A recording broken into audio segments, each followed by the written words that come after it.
Part 3 of the presentation will talk you through techniques used for slide sheet transfers, stand-up lifter transfers, and full sling hoist transfers.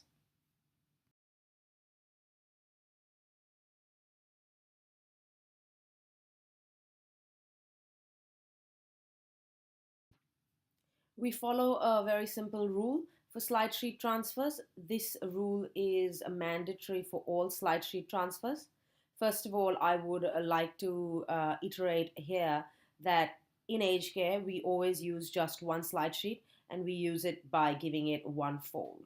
We do not place one slide sheet over another. That might be a technique that is commonly used in hospitals, but not in aged care settings. When you fold the slide sheet in half, you will see one closed side and three open sides. Now, the rules are formulated keeping the longest open side in mind, and the rule goes as such.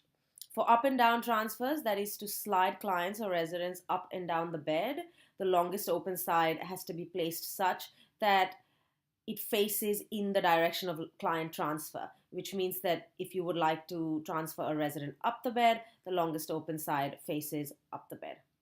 The rule is reversed for rolling transfers. So if you would like to roll a resident or a client onto their right side, it means that the longest open side needs to be placed facing the left side.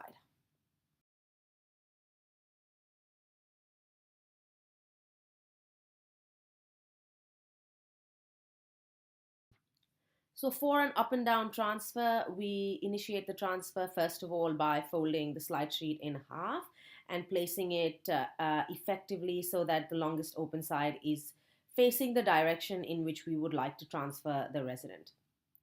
When we place the slide sheet on the bed, we need to make sure that the top side or top end of the slide sheet goes over the resident's shoulder and the bottom end below the sacrum. If the slide sheet is not of an adequate size, we need to then source or find a slide sheet on site which is the correct size.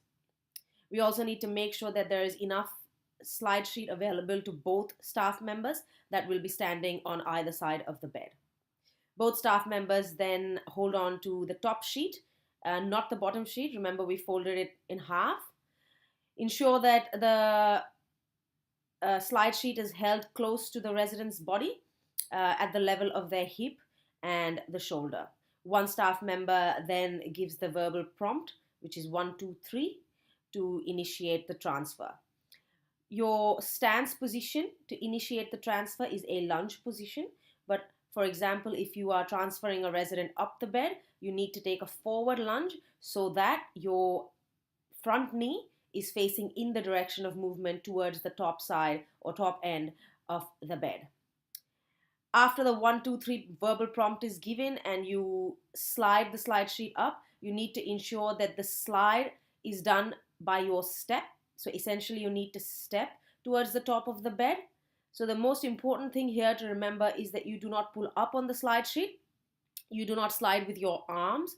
The slide actually occurs because you step forward towards the end of the bed. So you will know whether you've done a good or a bad transfer, or you will know whether the staff have done a good or a bad transfer depending on where they start and end. They need to start the transfer somewhere between the resident's hip and shoulder level, and they need to end the transfer standing on the side of the bed, right at the top end of the bed by the resident's head.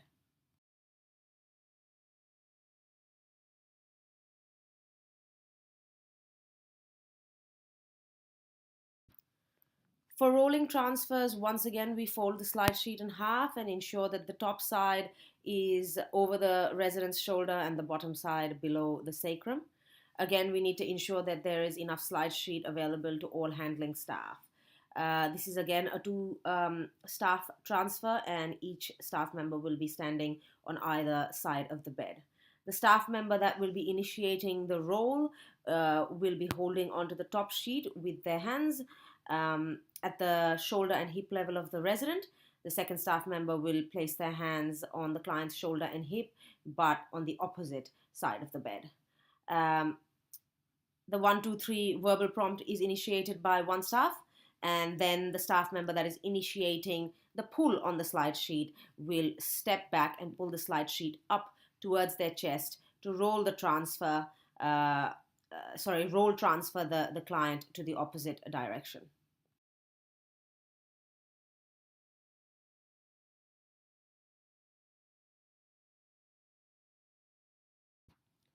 Now, with the stand up lifter hoist transfer, we need to understand that it is a weight bearing hoist. Most of your learning on the hoist will be done on site during your orientation and training, as each facility might source their stand up lifters from different suppliers.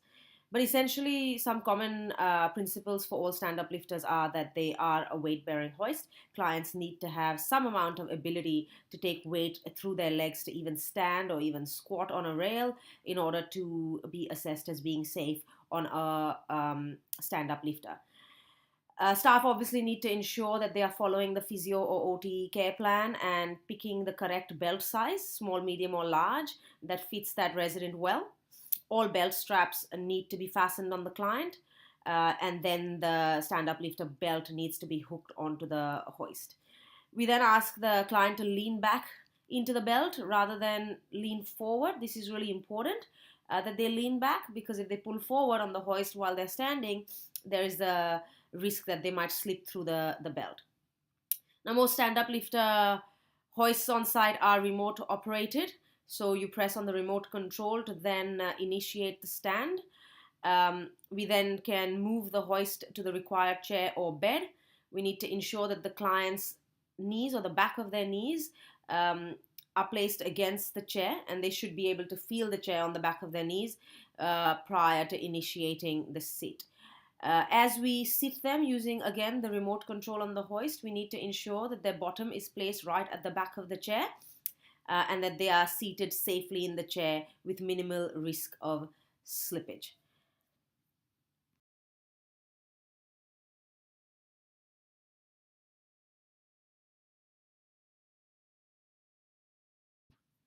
Full sling hoist, as its name suggests, is a non-weight bearing hoist. So basically it means that it takes the full weight of the resident. So it's quite a high care hoist, and obviously as therapists, our goal on site is to try and help residents to keep their independence so that they require this sort of hoist transfer minimally.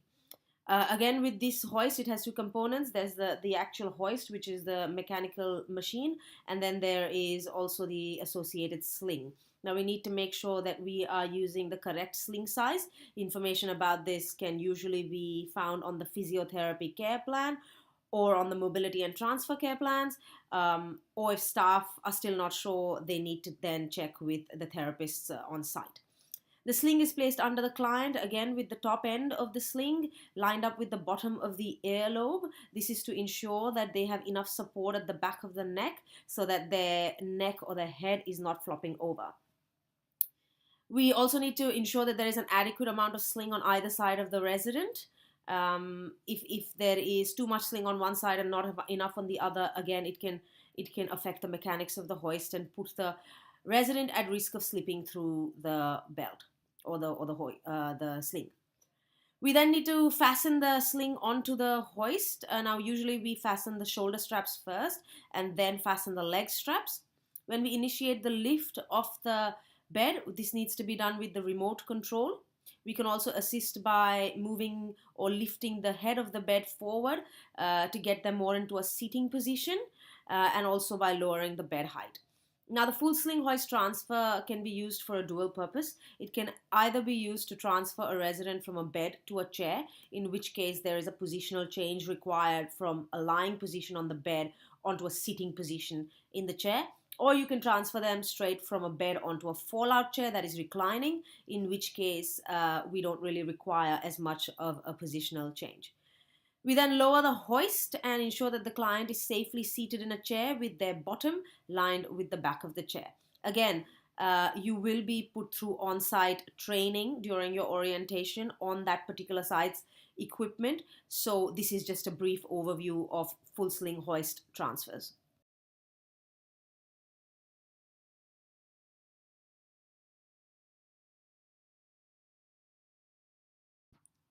Right, so before we end the manual handling training presentation, I just want to talk you through some very key points that I would like you to remember during your manual handling and also while conducting manual handling training for staff on site. We really want to reiterate the fact that the bed brakes and chair brakes need to always be on when initiating seat to stand transfers or initiating any hoist transfers. Alternatively, hoist brakes are always supposed to be off during a transfer. Many people get confused about this, but when we are actually hoisting a resident, be it the stand-up lifter or the full sling hoist, we always leave the brakes of the hoist off during the transfer. The brakes are really only put on when we keep this hoist in storage, and then we put the brakes on to basically ensure that they don't roll back on their wheels. We also need to make sure that we educate staff that when they are handling clients, that the pressure has to come from the palm of the hand rather than their fingers. Often staff, when they're rolling residents, can cause bruise marks to residents, and families then complain to us that their handling is too harsh. So a simple step of changing where the pressure comes from during handling can help to minimize that. Again, we need to educate staff. They need to be very careful about sliding legs on bed sheets and on beds, particularly during rolling transfers and bed transfers, as again, a repetitive sliding of the heel on the bed can lead to pressure sores which could get infected. Staff members often have a habit of physically assisting clients prior to verbally prompting them. This makes the client or the resident very dependent from a very early stage of entering a nursing facility on physical assist.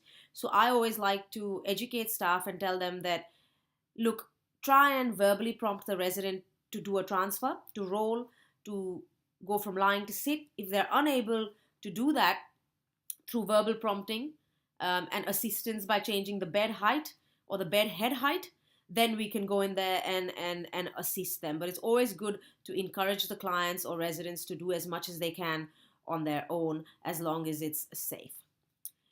We also need to teach staff about emergency lowering mechanisms for on-site hoists in case the batteries fall flat or the remote controls stop working.